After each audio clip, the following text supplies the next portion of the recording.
आहे? संकटांना संधी मानायला शिका. तुम्ही गरीब आहे ना, अरे चांगला आहे ना, मग तुला श्रीमंत व्हायला मिळालेली ही संधी आहे. नाही जरा घरचे म्हणतात डोकं कमीच आहे, चांगला आहे ना, विद्वान व्हायला मिळालेली ही संधी आहे. नाही लोक म्हणतात मला काही जमतच नाही, उत्तम, काहीतरी करून दाखवायला तुला मिळालेली ही उत्तम संधी आहे. कमतरता कशाला समजतो स्वतःला? तुमच्या पुढच्या या ज्या गोष्टी आहेत ना स्वतःमध्ये नाही. सचिन तेंडुलकरची उंची कमी आहे. तो ज्यावेळी क्रिकेट क्षेत्रामध्ये आला तर वेस्ट इंडिजचे गोलंदाज तुम्ही बघायला पाहिजे होते. 6.5 फूट उंच धिप्पाड. त्यांचा बॉल पडला तरी डोकं फुटावं अशी अवस्था आहे. त्यात हा एवढोसा एखादा म्हणतो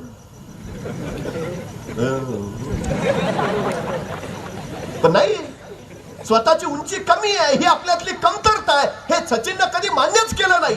त्यांनी कमतरला स्वतःचं बलस्थान बनवलं आणि कमी उंचीच्या सचिननं त्या कमतरतेच्या बळावर स्वतःची कर्तृत्व उंची वाढवून घेतली. हे लक्षात घ्या. कसले रडत बसता? आमची परिस्थिती नव्हती हो. वॉरन बफेकडं एक युवक सही मागायला गेला. वॉरन बफेनं त्याला सही दिली, पण सही बरोबर एक संदेशही दिला. काय लिहिलं त्या वॉरन बफेनं? इतरांच्या सह्या मिळवण्यासाठी त्यांच्या मागे पळण्यापेक्षा स्वतःला एवढे महान बनवा की लोक तुमची सही घ्यायला तुमच्या मागे पळतील. हा युवक कोण? हा जन्माला आला तर हॉस्पिटलचं बिल भरायला सुद्धा त्याच्या आई वडिलांकडे पैसे नव्हते.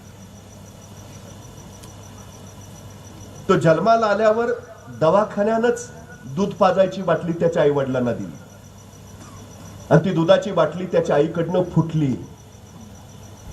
त्यावेळी ती आई डॉक्टरांना हात जोडून सांगत होती ही बाटली भरून देण्या एवढी सुद्धा आमची ऐपत नाही. डॉक्टरांनी त्यांना घरी जायला सांगितलं त्या नवजात बाळाला घेऊन.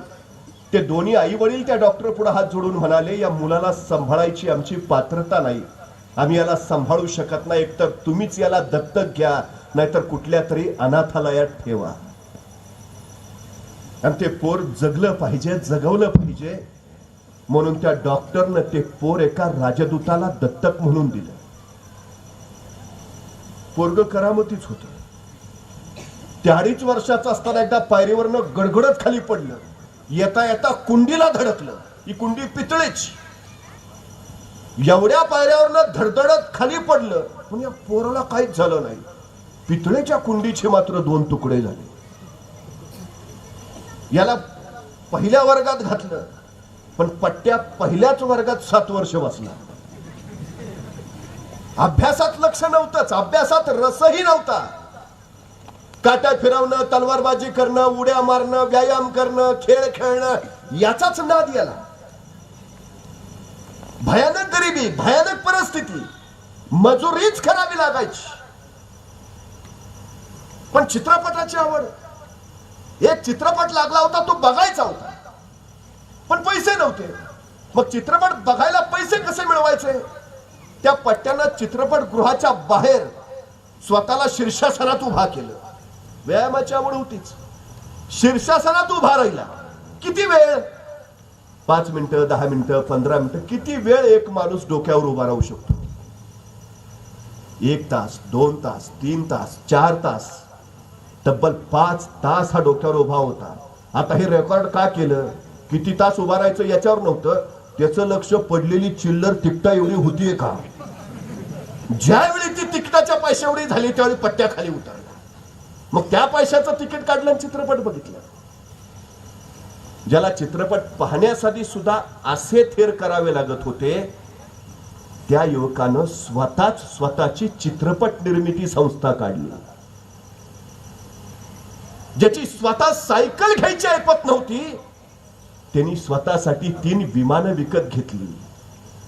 जो स्वतःचं गाव सोडून पैशाअभावी प्रवास करू शकत नव्हता त्यांनी जगातल्या 20 देशात स्वतःची टोले जंग घरं बांधली.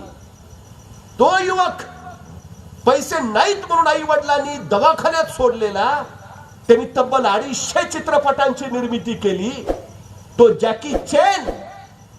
जॅकी चेन सांगतो तुम्ही यशस्वी व्हायचं ठरवलं तर तुम्हाला जबाबदारी स्वीकारावी लागेल.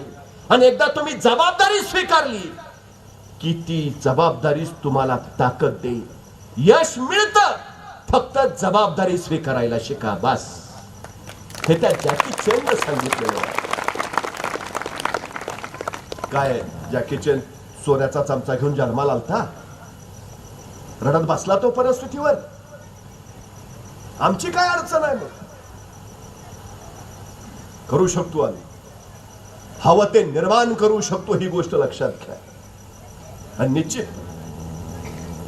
एकदा स्वतःची क्षमता लक्षात आली, काहीही करू शकतो हे लक्षात आलं, आपल्यात अफाट सामर्थ्य आहे, अफाट ताकद आहे हे कळालं की मग स्वतःवर विश्वास निर्माण व्हायला सुरुवात होते. एकदा स्वतःचा स्वतःवर विश्वास बसला की मग आत्मविश्वास तयार होतो. हा आत्मविश्वास मग निर्धार देतो.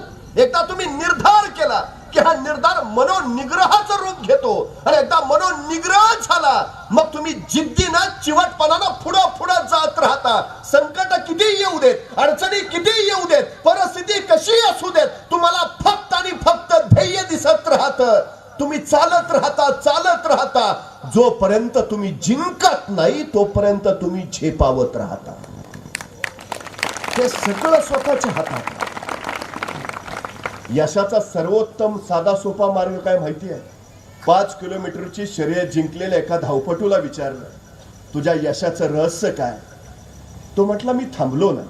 बस, यशाचं सर्वोत्तम रहस्य, मी थांबलो नाही,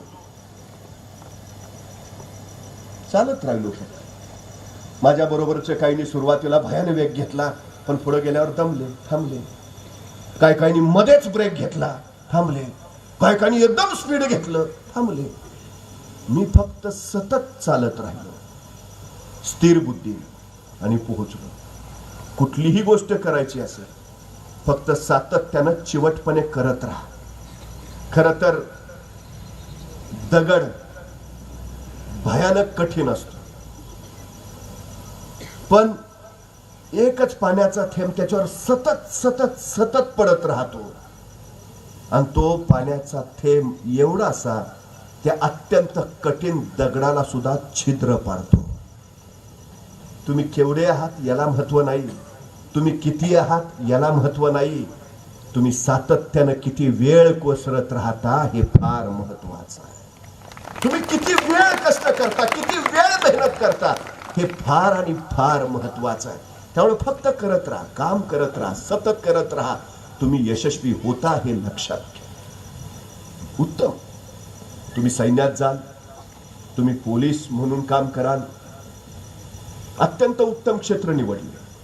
नाहीतर हल्ली पोरं काय काय सांगतात. एखाद्याला विचारलं काय होणार आहे, पप्पा म्हणतात डॉक्टर हो, मम्मी म्हणते इंजिनियर हो, तुला काय वाटतं?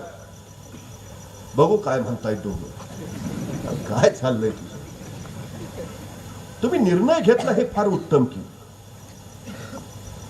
हो हे व्हायचंय मला. आणि एक गोष्ट लक्षात घ्या, निर्णय घेण्यासाठी फार ठामपणा असावा लागतो.